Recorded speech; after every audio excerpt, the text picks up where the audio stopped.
Donc, Monsieur Brigel, bonjour. Merci Bonjour. de m'accueillir pour un entretien par rapport à la campagne municipale, à la mairie de Cherbourg. Donc, on va pouvoir commencer nos questions. Je vous ai demandé d'apporter un objet qui vous tient à cœur par rapport à la politique. Quel est-il, s'il vous plaît? Alors l'objet que j'ai décidé d'amener, c'est tout simplement ma profession de foi. Pourquoi? Parce qu'elle regroupe plusieurs choses. Déjà, ma fierté d'être sur une liste de la France Insoumise avec Jean-Luc Mélenchon, que je suis depuis ses débuts au Front de gauche, depuis ses premières campagnes en 2012. Et puis, sur cette profession de foi aussi, on peut me retrouver un peu plus haut avec la piscine Tournesol de la Butte, qui a une valeur sentimentale assez importante pour moi. Pourquoi? Parce que mon père était un des tout premiers maîtres nageurs de la ville de Cherbourg. Monsieur Arrivé m'a même confié que c'était mon père qui lui avait appris à nager, et j'ai eu bon nombre de témoignages similaires de ce cas-là. Et aussi, la piscine Tournesol, pour moi, ça m'évoque un service public fort. Pourquoi? Parce que c'est le plan des 1000 piscines qui a été décidé par l'État à la suite de drames dans les années 70, d'enfants qui s'étaient noyés dans le lac Léman, de résultats médiocres à des Jeux Olympiques. Et donc, le pouvoir public en place s'est dit, ça n'est plus possible, il faut faire quelque chose. Et on a eu un grand plan massif de construction de piscines pour que nos jeunes petits Français apprennent à nager. Et en parlant de piscine par rapport à Cherbourg, est-ce qu'il n'y en a pas un peu trop ou est-ce qu'il pourrait manquer une piscine olympique, sachant que toutes les piscines qu'on a sur Cherbourg et Cardoville, tour la ville, elles font que 25 mètres au niveau des bassins? Alors, la piscine olympique, elle pourrait aussi dépendre des résultats de nos clubs sportifs. Toutes nos piscines ne disposent pas de club, et pour cause, je sais de quoi je parle. C'est le club d'ailleurs de la Butte qui a obtenu avec ses précédentes équipes de jeunes des meilleurs résultats, des meilleures performances avec les jeunes, mais qui également, et comme beaucoup d'autres clubs sportifs, manquent de certains moyens pour aller plus loin et pour avoir plus d'ambition. Donc le bassin olympique, pour moi, il ne se pose pas encore comme question. Il n'empêche pas, avec 25 mètres, de faire de superbes performances et d'aller très loin dans les épreuves. Oui, puis moi j'aime beaucoup la mer, enfin le niveau de la natation, et j'y vais très souvent d'ailleurs à la piscine de Cherbourg, oui Cadreville de temps en temps pour changer, et c'est vrai que c'est des bonnes piscines. Bon, on peut regretter le côté olympique, mais 25 mètres, oui c'est pas mal, et ça permet de se détendre au niveau de la nage. Par rapport à votre âge, vous avez 33 ans. C'est ça. On entend souvent, ou même sur internet, on peut lire des commentaires, que Monsieur Briegel est jeune et que ça peut être un manque d'expérience. Pardon. Qu'est-ce que vous pouvez répondre à ces gens? Et est-ce qu'à votre âge, c'est plutôt un atout ou une faiblesse pour la mairie? Ah bah, ça dépend de quoi on parle, parce que justement, la jeunesse, moi je m'estime même déjà plus très jeune, et je vois des jeunes plus jeunes qui ont des qualités, des performances, une éloquence et une réactivité d'esprit que j'envierais presque, pour parler de politique. Mais moi je vais vous dire, j'ai été parent jeune, je suis chef d'une entreprise depuis plus d'une dizaine d'années, donc j'ai été chef d'entreprise jeune, et je n'ai pas à pâtir du succès de cette entreprise. Je ne vois pas ça comme une faiblesse. C'est un atout, mais ce n'est pas l'alpha et l'oméga. Et effectivement, j'ai su aussi, quand il fallait, me reposer sur de l'expérience. Et donc de l'expérience, c'est de l'acquis de personnes plus âgées et plus sages que moi en certaines périodes. Moi, franchement, de mon point de vue, je trouve ça quand même très courageux de se présenter à une municipale, même s'il y a des candidats plus jeunes dans le reste du pays. Mais ici à Cherbourg, je trouve ça très courageux. Justement, en parlant d'âge, pour vous, être un maire moderne en 2026, qu'est-ce que c'est? Et qu'est-ce que vous pourriez apporter de plus pour faire bouger les choses? Euh, une réelle rupture avec ce qui s'est constitué depuis plusieurs décennies déjà. On le voit, on peut nommer ça même parfois des baronnies, avec des départements, des municipalités, des régions où les personnes se cumulent entre elles. Nous, à la France Insoumise et la liste qu'on porte, on souhaite cette réelle rupture, ce changement, pour que les élus du peuple que nous serions soient à l'image de la population. Parce qu'aujourd'hui, quand on regarde des institutions comme le Sénat, ou comme certaines régions, elles ne sont absolument pas à l'image de la société. Quand on voit des résultats aux présidentielles, aux législatives, et quand on voit justement certaines instances qui nous gouvernent. Et donc, une de nos ambitions, justement, c'est de redonner un peu de cohérence à ces échelons de représentation qui, en l'occurrence, pour ce qui nous concerne ce week-end, ce dimanche, c'est les municipales et les villes. Donc une équipe assez jeune pour la municipalité. Et en rupture avec une façon de faire, disons, qu'on pourrait dire traditionnelle. On a toujours fait comme ça, on ne va pas déranger celui-ci, déranger celui-là. Non, nous, si on a besoin de déranger celui-ci ou celui-là un jour, eh ben, on le dérangera parce qu'on nous l'aura demandé, on nous aura mandaté pour ça. Donc une sorte de volonté populaire avant le reste. Exactement. C'est redonner le goût aux citoyens, le goût de la politique au sens originel du terme. Vous savez, la philosophie, c'est très important, c'est l'organisation de sa personne. Et une fois qu'on a sa personne organisée, on peut passer à la politique qui est l'organisation de la cité. Pour moi, c'est quelque chose de très important. Et c'est quelque chose que j'ai envie de redonner à l'ensemble de la population cherbourgeoise. Que la résignation disparaisse. Que le fait de se dire que quoi qu'ils pensent, quoi qu'ils fassent, quoi qu'ils agissent, cela ne sert à rien puisque de toute façon c'est quelqu'un d'autre qui décide. Eh bien non, ça c'est vraiment quelque chose avec lequel j'ai envie de rompre dans ce mandat. Une sorte de retour aux sources, j'ai envie de dire, par rapport à l'agora et à la démocratie athénienne à travers des référendums. Tout à fait, c'est une sorte de retour aux sources, alors différente, parce que le fonctionnement n'était pas le même, mais en utilisant la technologie à notre avantage. Et puis, voilà, c'est vraiment ce retour de représentativité de la cité, de la démocratie, vraiment dans ces termes les plus... Les mots ont beaucoup perdu de leur sens, ne serait-ce que par certains partis politiques. Hein. Moi, je vois un parti politique que je combats, qui s'appelle Les Républicains, aujourd'hui qui s'extrême droitise.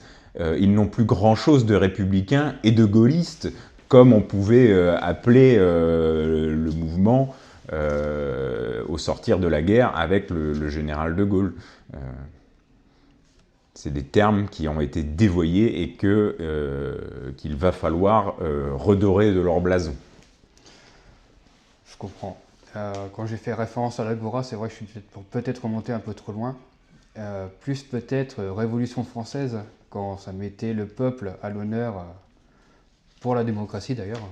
Bah, la Révolution française, la Révolution de 1789, c'est elle qui a instauré le droit du citoyen et qui a fait beaucoup de choses pour lesquelles aujourd'hui tout le monde se revendique de gauche et de droite, mais que pour certains oublie beaucoup. Donc effectivement, il faudrait revenir aux origines de la République, en évitant certains travers qu'il y a pu avoir. Nous d'ailleurs, on prône la révolution citoyenne, donc la révolution par les urnes, dans un sens général, c'est-à-dire refaire une constituante pour que le peuple se ressaisisse de son avenir, de son futur, et qu'il refasse peuple, qu'il refasse commun.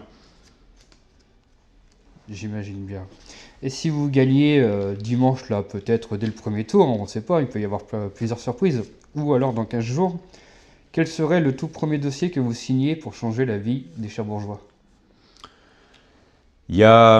C'est systémique. Il n'y a pas véritablement un dossier. Et puis en plus, on sait très bien qu'on hérite de la politique de celui qui nous a précédés.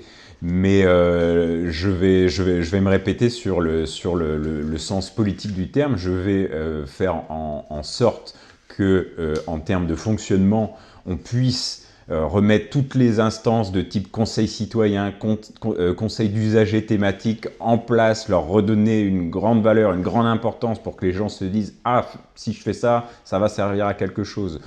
J'ai pu m'exprimer à ce sujet plusieurs fois. On a les différents gouvernements libéraux sous Emmanuel Macron ont gravement pénalisé les collectivités en termes de dotation d'argent public. Eh bien, quelque chose qui me tient aussi énormément à cœur, c'est les questions énergétiques et environnementales. Par les économies d'énergie, la rénovation, les renouvelables, la sobriété, en son sens intelligent du terme, nous pourrons faire des économies qui pourront profiter et bénéficier à tous, afin de pouvoir retrouver un Cherbourg qui ne soit plus orienté exclusivement vers de l'économie, vers une quantité de choses à vivre, mais vers plutôt de la qualité de vie. D'accord. Et comment dire, avant que vous plongiez dans l'arène politique, qu'est-ce qui vous passionnait dans la vie avant d'être candidat? Et qu'est-ce qui peut en même temps vous servir aujourd'hui en tant que candidat parmi vos passions? Oh, mon métier déjà me passionne, c'est un métier justement, c'est une des problématiques cherbourgeoises. Je suis un métier de commerce et d'artisanat et on a de grandes difficultés à ce niveau-là à Cherbourg à recruter de nouvelles personnes qui sont des personnes simples et humbles, mais simplement passionnées par ce qu'elles et épanouies par ce qu'elles produisent, ce qu'elles font. Donc des personnes qui veulent tout simplement vivre de leur métier, de leur passion, ce qui est déjà énorme, hein, parce que on travaille pour vivre, c'est beaucoup, mais on ne vit pas pour travailler. Et pendant tout un temps, cette courbe était inversée. Et aujourd'hui, maintenant, il est temps de commencer à revivre et à un petit peu moins travailler. Et est-ce que tout ce qu'on avait dit jusqu'à maintenant, c'était un déclic pour vous dire que à la place d'être spectateur, il est temps de devenir acteur? Ça s'est fait en plusieurs étapes. Je suis spectateur et inspiré depuis plus d'une dizaine, une quinzaine d'années, comme je le disais tout à l'heure. La politique m'a inspiré. Jean-Luc Mélenchon, je peux même le citer, m'a grandement inspiré. Et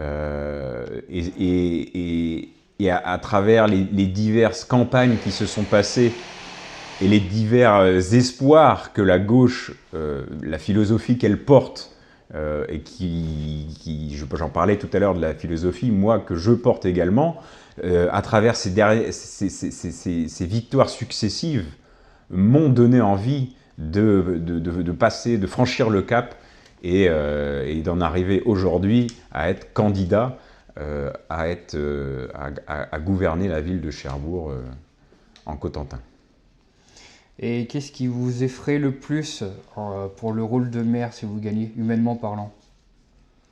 Alors je ne parlerai pas d'effroi, mais je suis bien conscient du caractère chronophage et du caractère qui des fois fait pâtir de la vie familiale. Ça, je pense que pas beaucoup d'hommes et femmes politiques peuvent dire le contraire de ce que je viens de dire. Je pense que je m'inscris également dans ces lignes-là. La politique, on met beaucoup de sa personne au service des autres, mais on l'a choisi. Oui, justement, c'était une question que j'allais y venir, vous voyez, un peu plus tard. C'est le renoncement, une campagne demande tout. Donc, qu'est-ce que vous avez mis de côté pour pouvoir faire campagne pour les municipales? J'ai dû mettre peu de côté, enfin, j'ai dû mettre de côté le peu de temps libre qu'il me restait déjà. Donc, certaines activités de loisirs, de sportives, peut-être même de travail et de famille.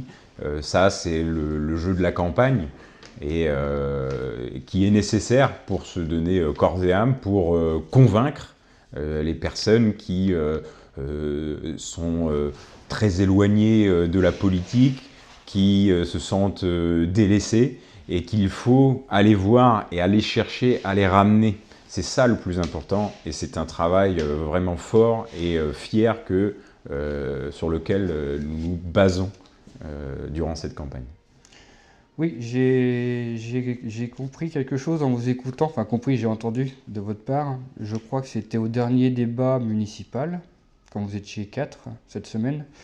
Vous avez dit quelque chose du genre, c'est dommage qu'aujourd'hui, alors, je ne sais plus les mots exacts, hein, mais vous allez pouvoir confirmer ou non, mais c'est dommage, quelque part, que les gens qui sont même opposés politiquement pensent plus à se taper dessus qu'à s'allier pour résoudre des problèmes. Je suis plus sûr de la phrase en tant que telle. Moi non plus, j'aurais dû la noter. C'est Euh, de ma faute. Mais non, je me souviens plus de cette allusion. Il y a eu beaucoup il y en a eu beaucoup. Mais ce que j'ai pu dire, c'était, je me souviens par contre de mon mot de la fin que je pourrais répéter, c'est que on entend beaucoup dans la bouche. Moi déjà personnellement, j'aime pas dire maire, j'aime dire représentant ou élu du peuple, parce que justement c'est un mandat qui m'est donné et je ne suis pas un être supérieur par rapport à ça. C'est un titre un petit peu trop honorifique.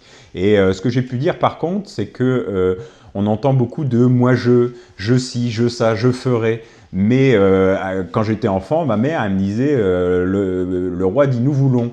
Et à la France insoumise et dans notre liste citoyenne, le seul roi qu'on reconnaisse, nous, c'est le peuple. Ça, j'ai pu le dire, oui. Et c'est le peuple qui dira je et nous ferons ensuite. Très bien. Et d'après vous, qu'est-ce qui manque à notre ville pour que les habitants arrêtent de regarder ailleurs et y soient fiers? Eh ben, arrête de regarder ailleurs, c'est-à-dire qu'aujourd'hui, aujourd'hui, on s'est beaucoup centré sur un développement économique.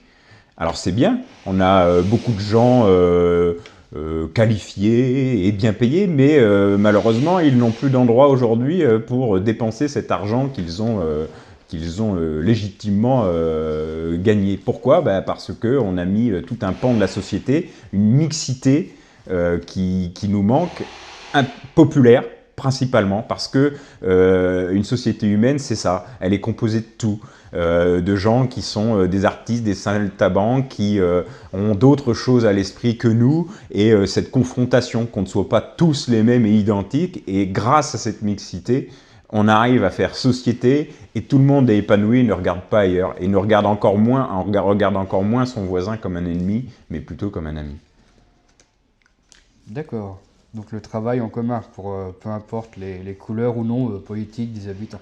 Il faut de tout. Il faut de tout pour faire un monde, comme on dit, et pour justement pas mettre toutes ces billes dans le même sac. Moi, j'aurais tendance à résumer ça comme ça. À Cherbourg et plus généralement dans le Nord-Cotentin, on a eu tendance trop longtemps à mettre toutes nos billes dans le même sac. Maintenant, il va falloir changer de sac ou changer de billes. Et donc si vous arrivez à avoir la mairie puis être le représentant des Cherbourgeois, nous sommes en 2036. À quoi ressemble le Cherbourg de Quentin Brigiel quand on s'y promène? Eh ben, j'espère que ça ressemblera à un Cherbourg plus en harmonie entre ses habitants et entre son environnement aussi, avec une qualité de vie, comme j'ai pu dire, plus apaisée, avec des relations plus sereines et détendues, parce que quand on est dans cet état d'esprit-là, tout le reste découle. La vie personnelle est plus agréable. J'ai tendance souvent aussi à dire que c'est de l'intérêt général que découle la satisfaction individuelle. Eh bien, en 2036, je pense que la ville de Cherbourg en Cotentin menée par notre liste citoyenne sera une ville plus en harmonie. Et pour finir, quelle est l'image que vous voulez que les habitants gardent de vous, peu importe le score que vous ferez? Quelqu'un qui aura essayé de donner de son mieux, quelqu'un avec une vision différente de ce qu'on pourrait s'imaginer de ce que je suis et ce que je représente. C'est-à-dire me voir en tant que personne, directement, et pas à travers un prisme médiatique caricatural et caricaturé. D'accord, Quentin, écoutez, je vous remercie pour ce rendez-vous. Ça m'a fait très plaisir d'être là aujourd'hui avec vous. Et si vous êtes au second tour, est-ce que vous accepteriez, et évidemment si vous avez le temps, parce que c'est compliqué entre être candidat puis la vie professionnelle à côté, d'avoir un deuxième entretien basé plus cette fois sur des questions d'ordre politique et de votre programme pour Cherbourg? Je vous remercie aussi pareillement pour votre invitation et vos questions. Évidemment, en cas de second tour et des résultats qui s'y associeront, je serai ravi de me reprêter à l'exercice avec vous. Très bien, je vous remercie et je vous dis bonne chance pour dimanche qui arrive. Merci à vous. Merci.